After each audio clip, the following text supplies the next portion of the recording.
La délégation mandatée par la CARICOM dans la perspective de parvenir à un accord entre les différents acteurs politiques a déjà rencontré le Premier ministre Ariel Henry ainsi que d'autres acteurs politiques.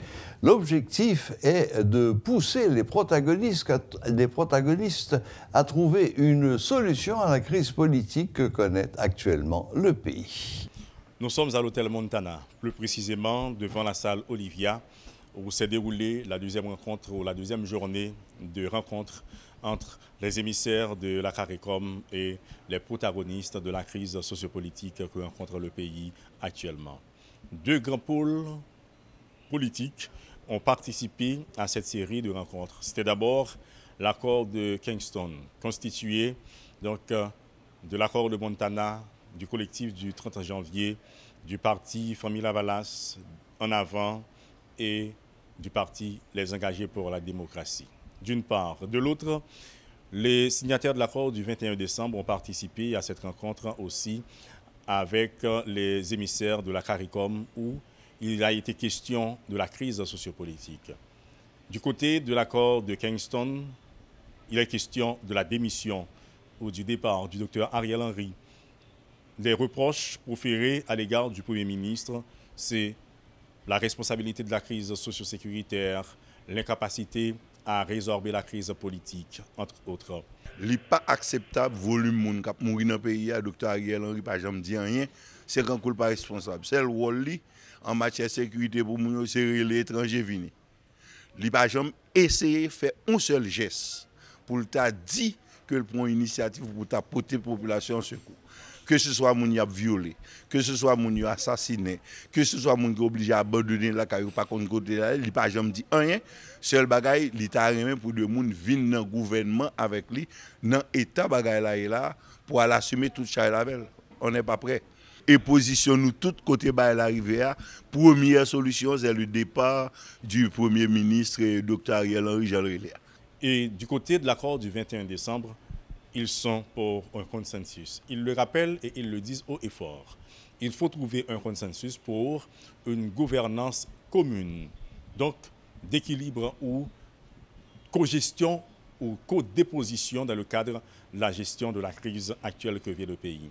Selon les signataires de l'accord du 21 décembre, le moment est venu de faire un dépassement de soi pour qu'ensemble, on puisse diriger le pays, constituer ou construire un nouveau conseil électoral provisoire pour d'abord constituer ou aller vers la réforme constitutionnelle, ensuite l'organisation des élections générales, puis il faut un nouveau gouvernement, un gouvernement de salut public ou d'unité nationale, comme le souhaitent les signataires de l'accord du 21 décembre, et puis arriver, comme nous l'avons dit, à l'organisation des élections pour sortir le pays du chaos.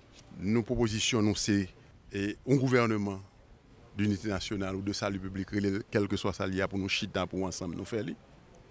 Deux, c'est ACTA, c'est comment on a élargi, comment on a visité, comment on a plus de pouvoir et comment libéral, ensemble avec le gouvernement et le conseil, comment ensemble ils vont déterminer comment ils vont décider à faire pays. Parce que exactement, conseil de gouvernement, conseil d'État, conseil les nous réunis pour nous prendre décision comment on va poser point par point les grands dossiers et ensemble comment on a déterminé qui ça nous va le faire, nous solutionner. Troisièmement, le CEP parce que nous avons parlé de pouvoir qui va le joindre puis devant, c'est CEP qui va le mener. Donc comment nous allons faire CEP ça ensemble? Est-ce que nous avons inspiré de constitution avant, genre qu'on a fait avant, ou bien ensemble nous allons regarder comment nous avons constitué CEP ça? Question constitution, hein? Qui ça nous va le faire avec? Est-ce que nous avons fait 3 étages ou nous avons fait une nouvelle constitution? Et comment ensemble nous allons jouer un moyen pour troupes venir pour établir sécurité?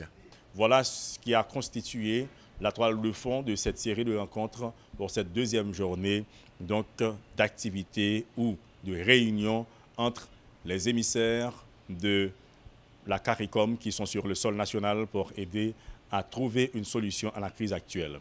Rappelons que dès l'arrivée de la mission, soit le 4 septembre dernier, soit le 5 notamment, les émissaires ont eu une rencontre avec le Premier ministre, le docteur Ariel Henry, qui est d'abord le chef du gouvernement, mais ensuite fer de lance de l'accord du 21 décembre. Et puis, en ce qui a trait au suivi des discussions, jeudi, soit le 7 septembre, les émissaires de la CARICOM auront à rencontrer les deux grands pôles politiques. D'abord, les signataires de l'accord de Kingston à la Jamaïque, et puis les signataires de l'accord du 21 décembre, pour une confrontation des positions ou confrontation des idées, car selon les émissaires de la CARICOM, il est temps que les acteurs sociopolitiques trouvent un modus operandi, un consensus dans le cadre de leur querelle intestine pour que le pays puisse respirer un autre souffle, un autre vent, car un consensus politique est déterminant dans le cadre du déploiement potentiel d'une mission multinationale pour aider à résoudre la crise socio-sécuritaire que vit le pays actuellement. Guy Trichoisi et Jean-Jules Desaugustes depuis l'hôtel Montana pour Radio et Télémétropole.